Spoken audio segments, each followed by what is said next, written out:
राधे राधे। कैसे हैं आप सभी? आशा करती हूँ आप लोग बहुत अच्छे होंगे और आप पर आपके माता पिता की कृपा हमेशा बनी रहे।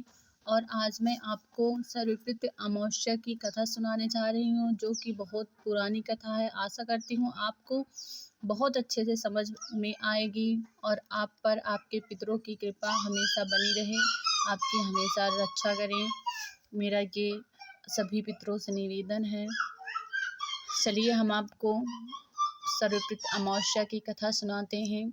श्राद्ध पक्ष में सर्वपितृ अमावस्या का बहुत ही महत्व है। यह पितरों को विदा करने की अंतिम तिथि और कोई श्राद्ध तिथि में किसी कारण से श्राद्ध न कर पाया हो या फिर श्राद्ध की तिथि मालूम ना हो तो सर्वपितृ श्राद्ध अमावस्या पर श्राद्ध किया जा सकता है। आओ इस तिथि के महत्व की पौराणिक कथा क्या है यह जानते हैं। देवताओं के पितृगण अग्निवशवात जो सोमोपथ लोक में निवास करते हैं, उनकी मानसी कन्या अच्छोदा नाम की एक नदी के रूप में अवस्थित हुई। मत्स्य पुराण में अच्छोद सरोवर और अच्छोदा नदी का जिक्र मिलता है, जो कि कश्मीर में स्थित है। अच्छोदना नाम तेषां तु मनसि कन्यका नदी अच्छोदम नाम चासरः पितृभिर्मृतं पुरा अच्छोदा तु तत्पश्चाक्रे दिव्यं वर्षसहस्रकर्मम्। एक बार अच्छोदना ने 1000 वर्ष तक तपस्या की, जिससे प्रसन्न होकर देवताओं के पितृगण अग्निश्वात और बृहस्पति अपने अन्य पितृगण अमावसु के साथ अच्छोदा को वरदान देने के अश्विन अमावस्या के दिन उपस्थित हुए। उन्होंने अच्छोदा से कहा कि हे पुत्री, हम तुम्हारी तपस्या से अति प्रसन्न हैं, इसलिए जो चाहो वर मांग लो। लेकिन अच्छोदा ने अपने पितरों की तरह ध्यान नहीं दिया और वह अति तेजस्वी पितृ अमावसु को अपलक निहारती रही। पितरों के बार बार कहने पर उसने कहा, हे भगवान, क्या आप मुझे सचमुच में वरदान देना चाहते हैं? इस पर तेजस्वी पितृ अमावसु ने कहा, हे अच्छोदा, वरदान पर तुम्हारा अधिकार सिद्ध है, इसलिए निसंकोच कहो। अच्छोदा ने कहा, भगवान, यदि आप मुझे वरदान देना ही चाहते हैं तो मैं तत्क्षण आपके साथ रमण कर आनंद लेना चाहती हूँ। अच्छोदा के इस तरह कहे जाने पर सभी पितृ क्रोधित हो गए। उन्होंने अच्छोदा को श्राप दिया कि वह पितृलोक से पतित होकर पृथ्वी लोक पर जाएगी। पितरों के इस तरह श्राप दिए जाने पर अच्छोदा पितरों के पैरों में गिरकर रोने लगी। इस पर पितरों को दया आ गई। उन्होंने कहा कि अच्छोदा, तुम पतित योनि में श्राप मिलने के कारण मत्स्य कन्या के रूप में जन्म लोगी। पितरों ने आगे कहा कि भगवान ब्रह्मा के वंशज महर्षि पराशर तुम्हें पति के रूप में प्राप्त होंगे। तुम्हारे गर्भ से भगवान व्यास जन्म लेंगे। उसके उपरांत भी अन्य दिव्य वंशों में जन्म लेते हुए तुम श्राप मुक्त होकर पुनः पितृलोक में वापस आ जाओगी। पितरों के इस तरह कहे जाने पर अच्छोदा शांत हुई। अमावसु के ब्रह्मचर्य और धैर्य की सभी पितरों ने सराहना की एवं वरदान दिया कि यह अमावस्या की तिथि अमावसु के नाम से जानी जाएगी। जो प्राणी किसी भी दिन श्राद्ध न कर पाए, वह केवल अमावस्या के दिन श्राद्ध तर्पण करके सभी पिते 14 दिनों का पुण्य प्राप्त करते हुए अपने पितरों को तृप्त कर सकते हैं।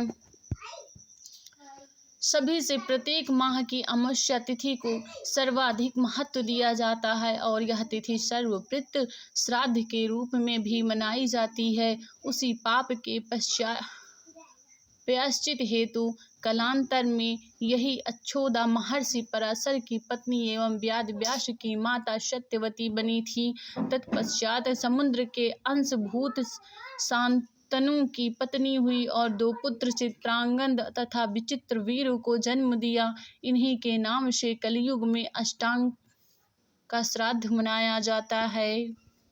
आप पर आपके पितरों की कृपा हमेशा बनी रहे।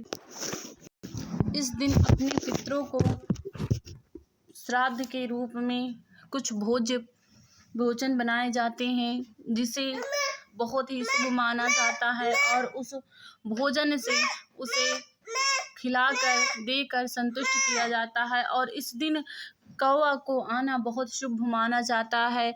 तत्पश्चात जहाँ तक मेरे यहाँ क्या क्या बनाया जाता है, हम वो आपको दोस्तों बनाते हैं। जैसा कि मीठी खीर बना दिया जाता है, कढ़ी बना दिया जाता है, चावल बना दिया जाता है, पूड़ी और रोटियां बना दी जाती है, बड़े दही बड़े बने जाते हैं और जिसके जो हो सकता है और अत्यधिक बनने की कोशिश करते हैं। इस दिन सब्जी नहीं बनाई जाती है, ऐसे पक्के भोजन बनाए जाते हैं जिससे कि आपके श्राद्ध एवं आपके पितृगण उसे